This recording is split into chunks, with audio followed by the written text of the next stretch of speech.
Bonjour! Dzisiaj będzie coś francuskiego. 4. generacja Renault Megane z silnikiem benzynowym. Zapraszam.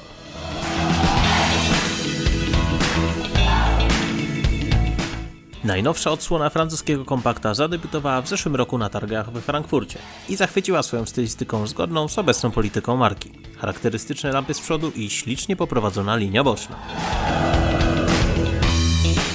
O ile w przypadku Talismana ten przód wygląda naprawdę świetnie, tak tutaj zdaje się być troszeczkę za duży w stosunku do całego samochodu. Ale to tylko przez pierwsze 2-3 dni. Później człowiek już się do tego przyzwyczaja.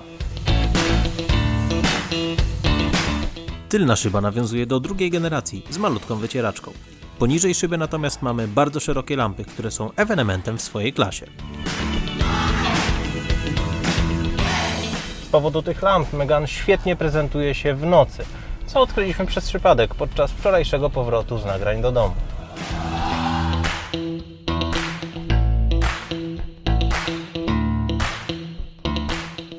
Trzeba przyznać, że styliści Renault odwalili kawał dobrej roboty, przez co po zmroku auto wygląda nieziemsko, tak jak jego większy brat, Talisman. Ale do takiego nadwozia przydałaby się równie emocjonująca jednostka napędowa. Pod maską pracuje benzynowy silnik o pojemności 1.2 rozwijający 130 koni mechanicznych i 205 Nm momentu obrotowego. Niestety fani małolitrażowych, szybkich kompaktów będą zawiedzeni, ponieważ jego osiągi są gorsze niż by się tego człowiek spodziewał.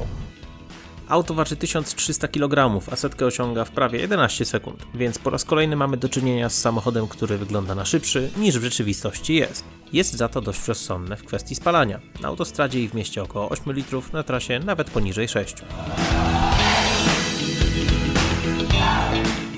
W momencie, kiedy znajdziemy się na typowej wiejskiej asfaltowej drodze, bez pudła odgadniemy, z jakiego kraju pochodzi ten samochód. Szkoda tylko, że ta lekka galaretowatość zawieszenia przekazuje też dosyć małą ilość informacji z kół na kierownicę. Wybiera ono nierówności w zadowalający sposób. Szkoda tylko, że kosztem pewności prowadzenia na kiepskiej nawierzchni. Lepiej jest w przypadku zakrętów, ale tutaj trochę zdziwił mnie układ kierowniczy. W trybie Sport układ kierowniczy ma wspomaganie lekko progresywne.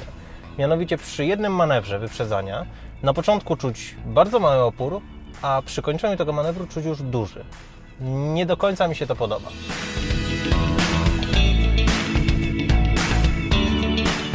Podoba się za to wnętrze, bardzo dobrze wykonane i co najważniejsze, Renault w końcu rozwiązało problem kiepskiego spasowania i skrzypienia poszczególnych elementów w środku. Mimo naszych najbardziej szalonych prób, ani razu nie udało nam się uzyskać niepożądanych dźwięków.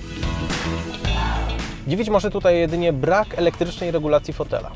Morcin, ale ty się ciągle czepiasz. Tak, czepiam się, bo ta wersja ma do dyspozycji masaż w fotelu kierowcy, a nie ma elektryki.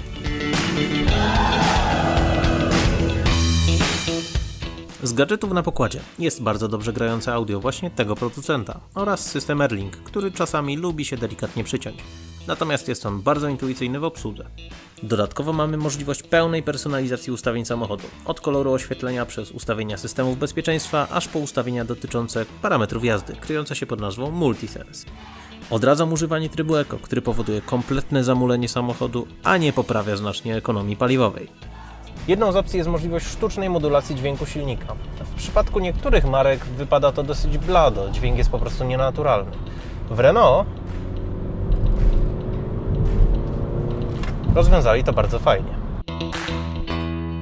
Co nie znaczy, że bardzo przeszkadza w codziennym użytkowaniu. Ba, powiem nawet, że dodaje lekko sportowego charakteru, tak jak i naprawdę świetnie leżąca w dłoniach kierownica, wykończona skórą nappa.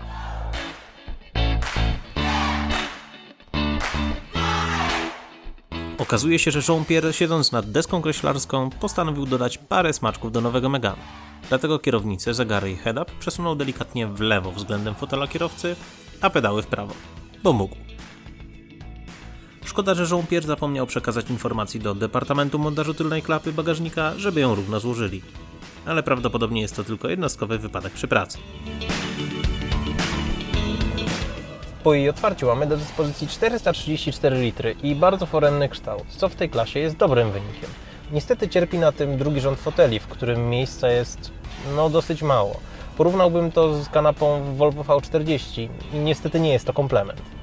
Za to przednie fotele dają odpowiedni komfort podróżowania, zarówno w długich, jak i w krótkich trasach.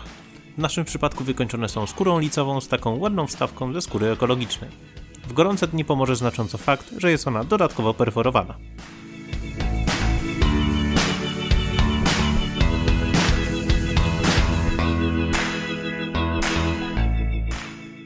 Dochodzimy tutaj do ceny. Za tak wyposażone auto jak nasze przyjdzie nam zapłacić niemal 100 000 złotych. Dużo jak na kompakta, ale jak skonfigurujemy podobnie bardziej konserwatywną konkurencję z zachodniej granicy, okaże się, że Megane mimo wszystko jest tańsze. Jeżeli nie przeszkadzają nam wady Megane, jest to naprawdę świetny sposób na wyróżnienie się z tłumu.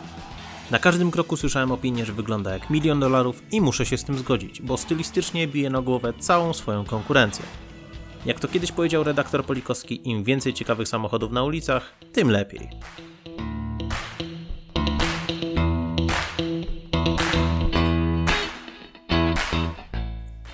Jeżeli podobał Ci się materiał, to daj kciuka w górę. Subskrybuj nasz kanał, lajkuj nasze posty na Facebooku, a jak masz czas, to może jeszcze obejrzysz jakiś inny nasz materiał. Dzięki za oglądanie i do następnego. Cześć!